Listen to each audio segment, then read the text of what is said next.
¿Qué tal? Buenas noches, bienvenidos a un programa más ahora de Canal Tributario MX con el tema IVA en el uso goce temporal de bienes. De alguna manera hemos seguido también cada uno de los diferentes capítulos estructurales del hecho imponible en este impuesto indirecto. Por lo tanto, los invitamos a que estén con nosotros y podamos llevar a cabo pues, el análisis legal, el análisis fiscal de este apartado. Muchas gracias, iniciamos.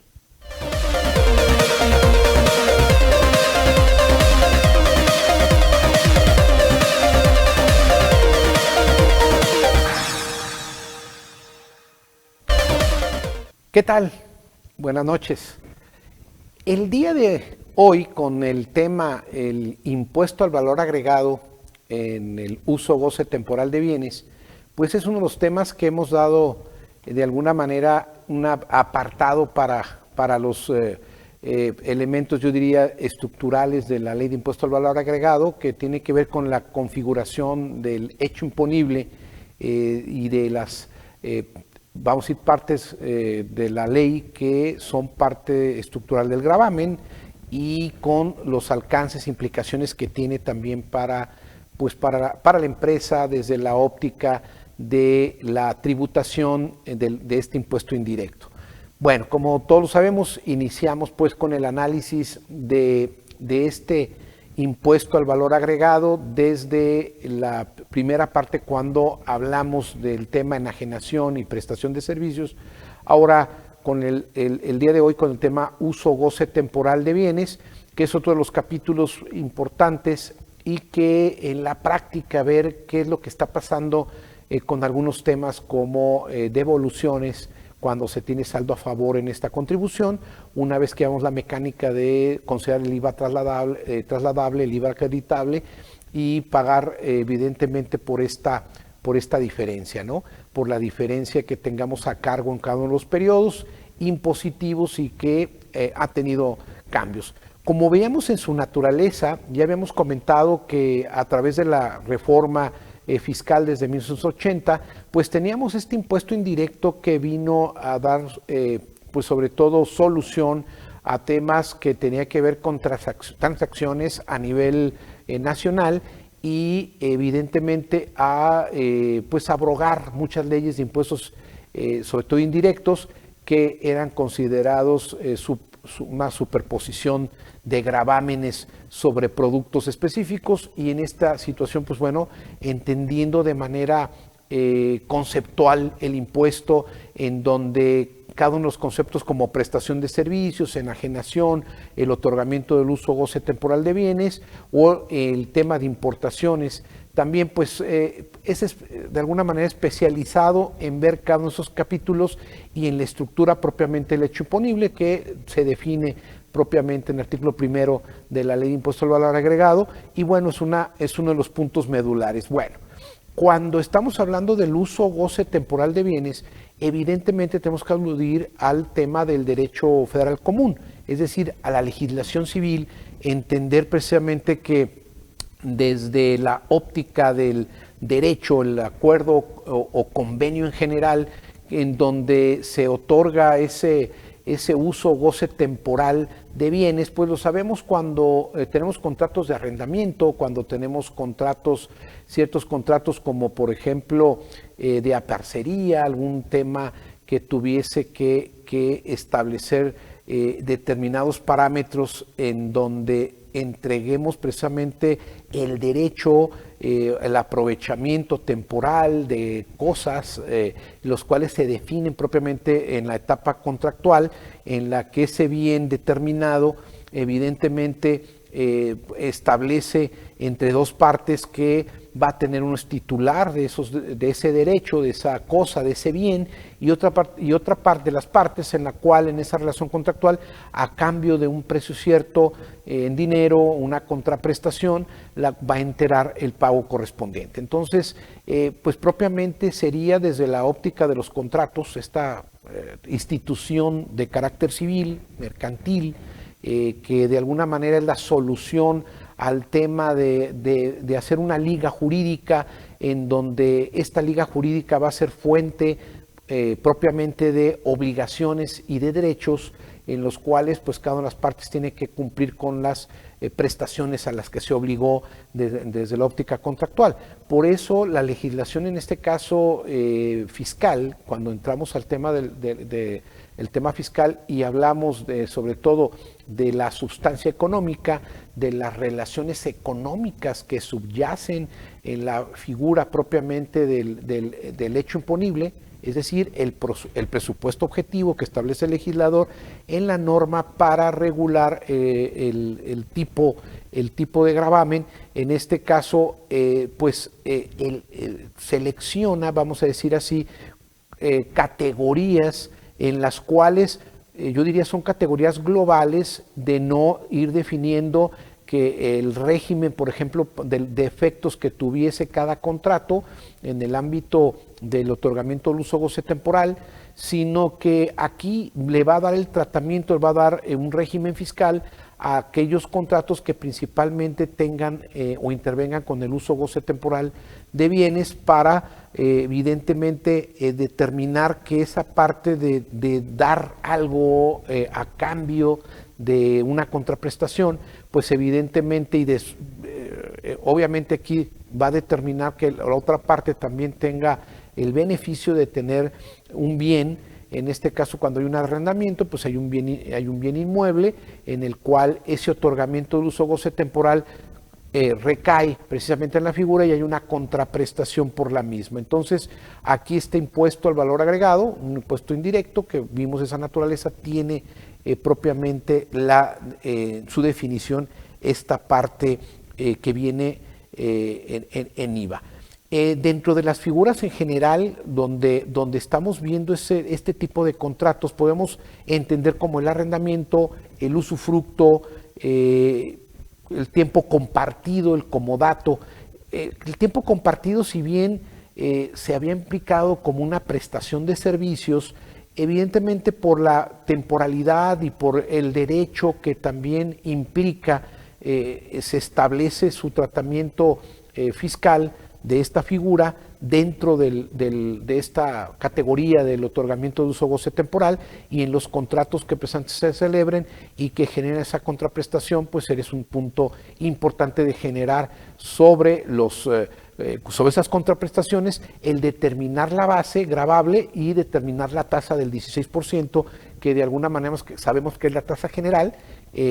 Hay tasas especiales que sabemos que hay en zona de frontera, pero el tema en general de territorio nacional dentro del tema de IVA, pues sería sobre esos bienes que están en los contratos como usufructo, como arrendamiento, como comodato, en donde alguien tiene pues este derecho a usar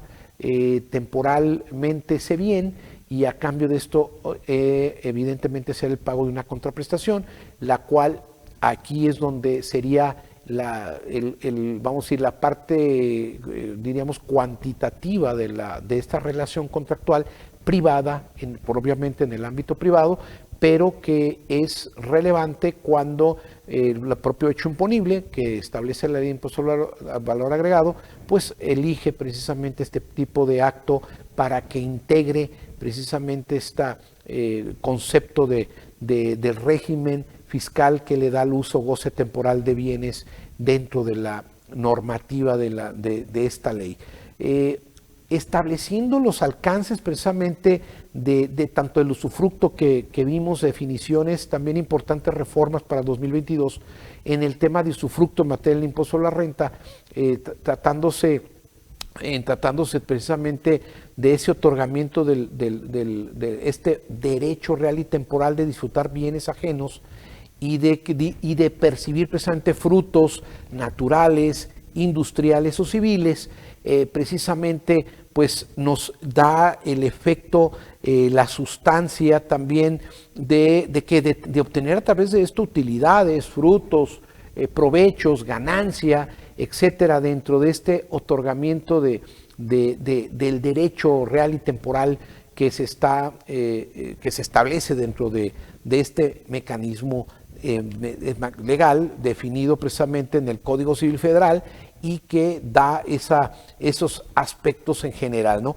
O también cuando vamos al contrato, volvemos al tema del contrato como eje central, pues es la entrega precisamente entre dos partes, comodante, cuando hablamos de comodato, comodante al comodatario, de una cosa en derecho no fungible para que se use y se disfrute. Entonces, el tema es que una persona está precisamente, persona físico-moral, cede una cosa que tiene legalmente en su poder y que se establece esa entrega gratuita, ¿no? Que es la naturaleza precisamente del comodato, que se da por cierto tiempo, etcétera, pero siempre y cuando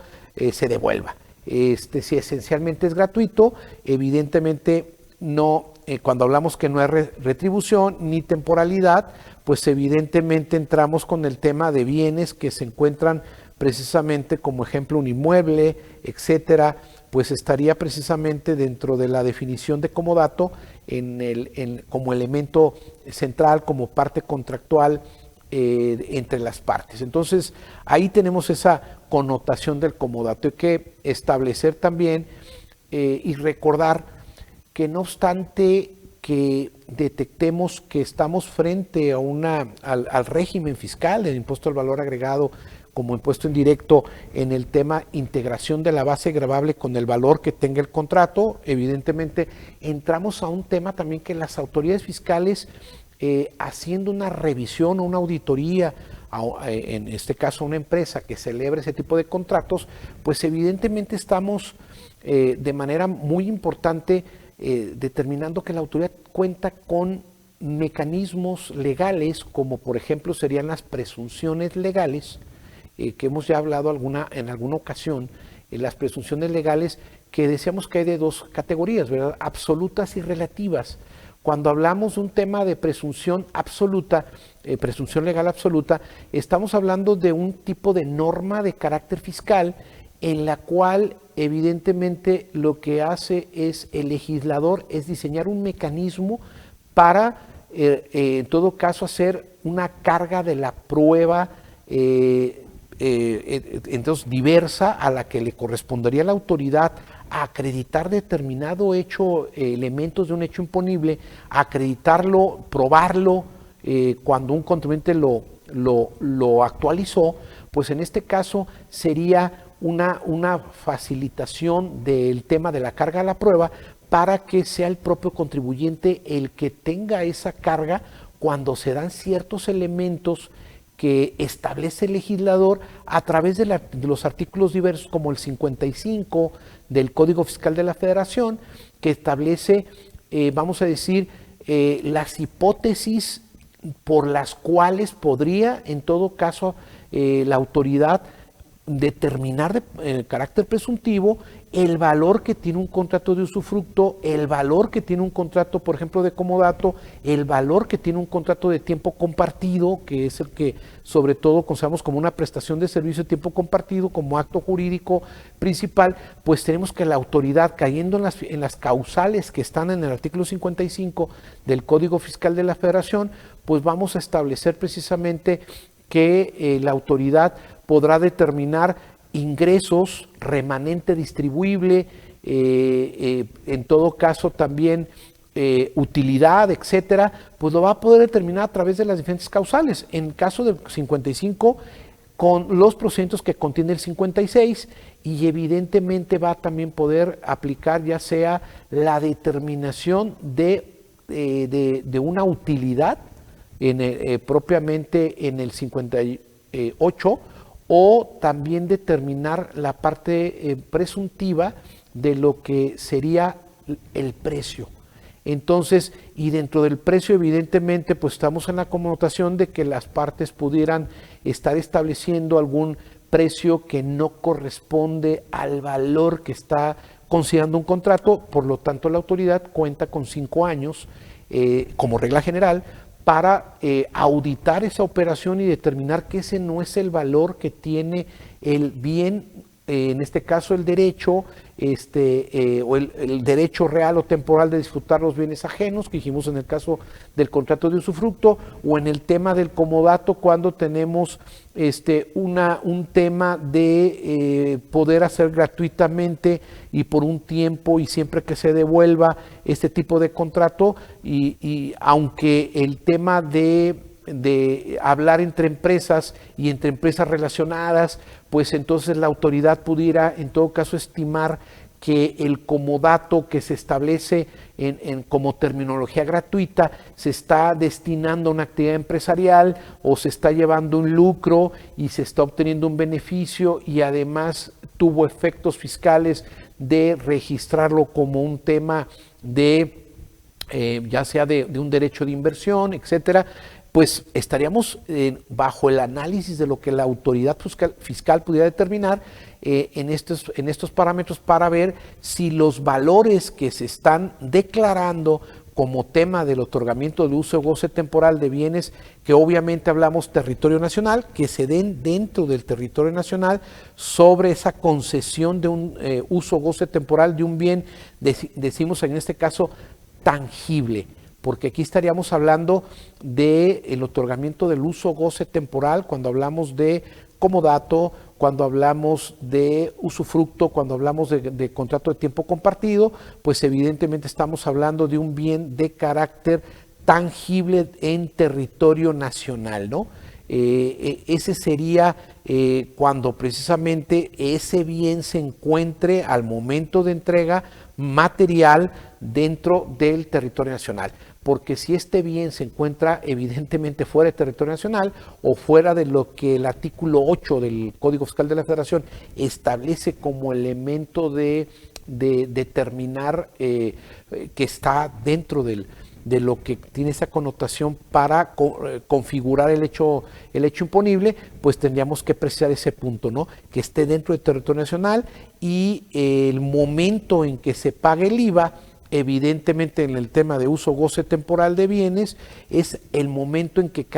se cobren cada una de las contraprestaciones derivadas del contrato y por cada una de ellas, ¿no? Entonces aquí tenemos que configura evidentemente el tema del IVA en el otorgamiento de uso o goce temporal de bienes y evidentemente ahí está la contraprestación cuando se cobre, al momento que se cobre. Hay que determinar por aquí que no siempre fue así, que por ejemplo había en el tema de servicios y en otras figuras por ahí que podemos encontrar en nuestra legislación en materia de IVA, encontramos que en el 2000, por allá en el año 2001, 2002, el impuesto al valor agregado también tenía la connotación de que podría gravar todo aquello que tuviera como un derecho en crédito. Es decir, si la contraprestación contractualmente estaba generada como tal y se detonaba, vamos a decir, con ese efecto de que no genera flujo de efectivo en las empresas, en todo caso ahí se decía, se causa el IVA. Fue en 2001, 2002 esa reforma, la última reforma que se incorpora en ley de ingresos por ahí en 2002 y luego se modifica el artículo 1B de la ley del IVA para evidentemente en materia de servicios decir, saben que aquí no se detonaría el impuesto, se va a flujo, y ahí es uno de los temas importantes cuando tenemos sobre todo prestación de servicios, porque eso alivia mucho el tema cuando tenemos, sobre todo en una empresa, pues un crédito incobrable o un tema que no debería de estar generando el impuesto, sin embargo, sí generaba un adeudo de carácter fiscal por el riesgo precisamente de tener ese tipo de cuentas generando siempre y a la luz de un contrato que está estableciendo de manera pues digamos, por ejemplo, mensualmente devengando o generando una contraprestación, etcétera. Aquí, evidentemente, diríamos sobre la obligación del impuesto al momento en que se cobren las contraprestaciones derivadas precisamente del contrato y en el momento en que se dé cada una de ellas. Entonces, es importante establecer esto, como todos los impuestos que hemos analizado, tiene ciertos actos que se consideran exentos dentro del otorgamiento del uso o goce temporal de bienes. En todo caso, hablamos cuando estamos, en primer lugar, yo diría, inmuebles destinados o utilizados exclusivamente para casa habitación. Por eso es un tema que decimos, oye, si es casa habitación, pues evidentemente está exento del impuesto al valor agregado. Si el inmueble se dice tiene, vamos a decir, tiene aspectos mixtos, es decir, tiene una parte que es casa habitación, otra parte es oficina y otra parte es un negocio comercial, hay que tener mucho cuidado porque el impuesto pues no se paga por las áreas que estés destinadas únicamente a casa habitación, pero si tienes un inmueble que tiene uso mixto, pues el impuesto que se aplique a la proporción en áreas o en metros cuadrados al aspecto que fuera oficina o al aspecto que fuera comercio, porque ahí en todo caso tendríamos que identificar que estarían grabados proporciones de la contraprestación. Es decir, había que establecer si la casa habitación es un 50%, pues entonces lo que estaría exento es el 50% de la contraprestación y el otro 50% estaría grabado en el tema en proporción a que se utilice en otras actividades. También las fincas dedicadas utilizadas a fines agrícolas o ganaderos. Aquí el tema que me ha tocado a mí en la práctica, que les voy a comentar, es que la autoridad cuando lleva a cabo la auditoría, que lo puede hacer a través de una visita domiciliaria, lo puede hacer a través de una revisión de gabinete,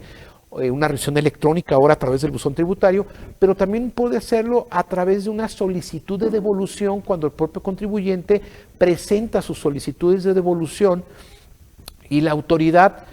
considera que tiene que emitir requerimiento, ya sea para tener información adicional, o puede ser también información que requiera, que integre y que dentro del mismo artículo 22 del Código Fiscal de la Federación, en los términos del 8º, 9º y 10º párrafo, pues puede establecer que va a revisar propiamente pues los elementos que lo lleven a determinar si está correctamente determinado el saldo a favor que el contribuyente está presentando. Entonces, el punto importante aquí es, evidentemente, la autoridad puede, dentro del procedimiento de devolución, al revisar la cuenta que tenga que ver con el uso o goce temporal de bienes, pues cuestionar precisamente el tema de la inexistencia de las operaciones que están sustentadas tanto en los registros contables, es decir, en un catálogo de cuenta, en sus registros y en toda la información contable, para requerirle si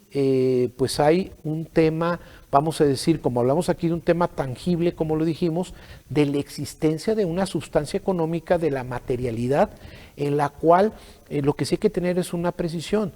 Puede hacer uso de presunciones, como serían las principalmente que puede hacer el primer tema, entrar hacia la erogación que se haya realizado sea estrictamente indispensable en los términos de la Ley de Impuesto a la Renta y evidentemente el reenvío que hace el artículo 5, primer párrafo, fracción primera de la Ley del IVA, para efecto de determinar si hay una indispensabilidad en la erogación realizada y que esa sea la calificativa que va a ser en principio. Y segundo, también aplicar la presunción siempre y cuando autoridades fiscales también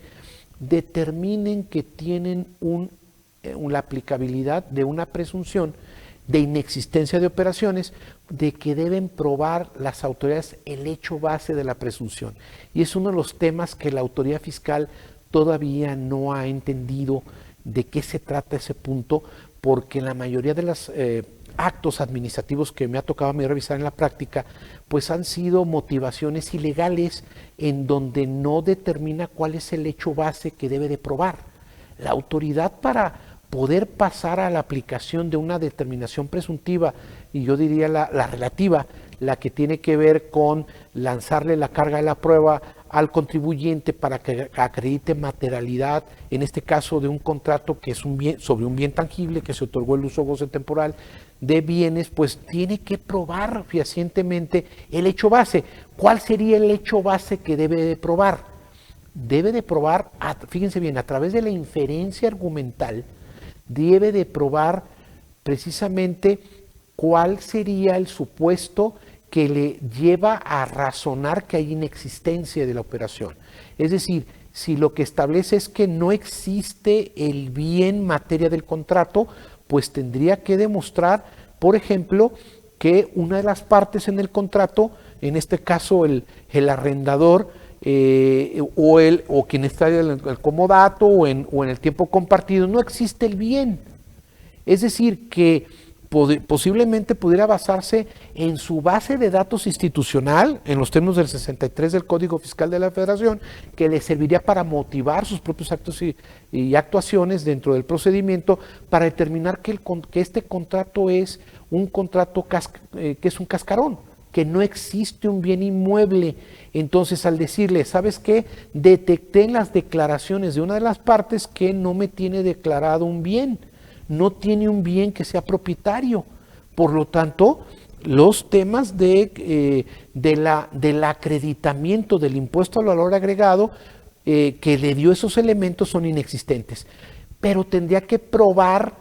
y motivar cómo fue que detectó la inexistencia del bien, la falta de un activo, la insuficiencia, la falta de capacidad directa o indirecta para este tipo de bien, etcétera, y tendría que estar perfectamente motivada y fundamentada en el acto de autoridad, en el propio procedimiento de devolución, en el cual tendría que ser materia posiblemente de un medio de defensa, ¿no? Y en todo caso tendría el contribuyente que destruir el tema de esa presunción, que sería establecer que efectivamente con un medio de prueba la existencia del bien que está en esta relación, ¿no? En esta relación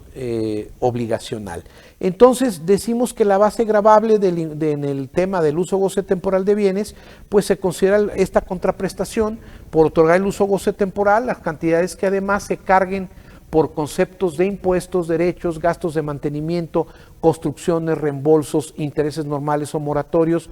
penas convencionales y cualquier otro concepto jurídico que se cobren en esa contraprestación. Hay que tener cuidado con que una de las partes aplique una pena convencional del contrato que genere un efecto fiscal. Sería precisamente que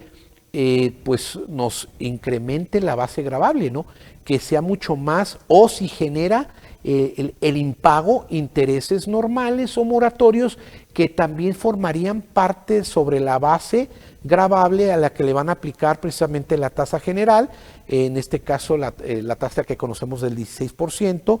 entonces esa sería la base del impuesto multiplicada por la tasa del 16% y nos daría el impuesto a pagar en este tipo de categoría, yo diría, el otorgamiento del uso y goce temporal de bienes inmuebles destinados precisamente en este caso a un bien tangible y que generaron una contraprestación correspondiente. Tenemos que tener cuidado con el tema de presunciones cuando estamos en esta forma de determinación del impuesto, determinar sujeto, objeto, base, tasa, en este caso, y establecer en este caso si hay una exención, como en el caso de casa habitación o dedicado a fines agrícolas. Hay que también estimar que la autoridad pudiera estar estableciendo una presunción legal que tiene a su favor el de establecer que tiene la presunción de inexistencia de la finalidad agrícola del bien y le haría una actividad probatoria al contribuyente para que la desahogara, ¿no? Probara el tema del uso agrícola a través de si es un bien ejidal, un bien comunal, acreditarlo precisamente a través de los títulos de propiedad correspondientes, los certificados que correspondieran a la parte ejidal o comunal, etcétera, ¿no? Lo que aplicara a cada una de las áreas, en este caso de acreditar la propiedad. Y en esta forma, pues revertir esa carga, ¿no? porque si no, entonces el contribuyente no podía estar acreditando esta erogación, y quien haya tenido el saldo a favor en esta parte contractual, pues le va a generar el rechazo del saldo a favor solicitado, y también como consecuencia, yo diría por lo tanto, sería el tema de que se le pudiera determinar en otra revisión diferente a la devolución, evidentemente un crédito fiscal a cargo por la que se rechaza precisamente en el tema de la devolución. Entonces, esto puede generar contingencias, se deben de revisar el tema de la presunción, pero hay que recordar un tema que con este voy a cerrar. El contribuyente también tiene la oportunidad de argumentar las presunciones, tanto de defenderse contra la presunción legal, pero también, reitero, la presunción humana, creo yo, también cobra relevancia, que es otra de las presunciones que puede utilizar el contribuyente a través de la prueba indiciaria. Entonces, a mí me gustaría después, en otra oportunidad, hablar de lo que es la prueba indiciaria, hablar de los aspectos de la argumentación y de la inferencia en la defensa fiscal de la prueba indiciaria, porque aquí cobra relevancia, porque la autoridad actualmente las está utilizando como herramientas, como parte de recaudar cuando tiene este tipo de temas y lleva a cabo una revisión de este tipo de erogaciones y de temas que tienen que ver de forma práctica con la revisión en su totalidad y con las facultades que tiene la autoridad, evidentemente, para no devolver, ¿no? Para frenar devoluciones en tema que hablamos, volvemos a decir, otorgamiento del uso o goce temporal de bienes para efectos de la ley del impuesto al valor agregado, que, como todos ustedes saben, pues naturaleza es federal, es un impuesto que tiene, para mí, el segundo nivel de importancia a nivel federal de recaudación, que es un punto muy importante para el gobierno federal, la recaudación de este impuesto conforme a la ley de ingresos de la federación para cada uno de los ejercicios fiscales. Bueno, creo que con esto cierro. Hay que, en todo caso, conocer estos aspectos, llevar a cabo una buena evaluación y siempre defender los derechos del contribuyente. Nos vemos hasta la próxima. Buenas noches.